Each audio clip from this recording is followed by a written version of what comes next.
ያደኩበት ቦታ፣ ሁለት ደግሞ አባቴ ነው ለኢንፍሉዌንስ ያደረገው ብዬ አምናለሁና የነጌሌ ልጅ ሆኖ ለተፈጥሮ ቅርብ ያልሆነ ተፈጥሮን ማያደንቅ ሰው ከባድ ነው ብዬ ነው የማስበው። ምክንያቱም ነጌሌ ኢትዮጵያ ውስጥ ካሉ ቦታዎች ለቱሪዝም በጣም ምቹ የሆነች ቦታ ነች።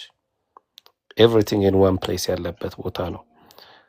ብዙ ኢትዮጵያ ውስጥ ከሚታወቁ ነገሮች አሪፍ የሚባሉትን ነጌሌ ይዛለች እና አባቴ ገጠር እንደመወለዱ ገጠር እንደማደጉም የገጠር ነገር በቃ የሚናፍቀው ነው እና በዛም የተነሳ ይሄ ባህልን የመውደድ ነገር፣ ተፈጥሮን የማድነቅ ነገር፣ ለተፈጥሮ መጠራት፣ በቃ ተፈጥሮን ሲያገኝ ሰላም ማግኘቱ፣ ባህል መውደዱ እኔ ላይ ከልጅነት ጀምሮ እየጫረብኝ ያደገ ነገር ነውና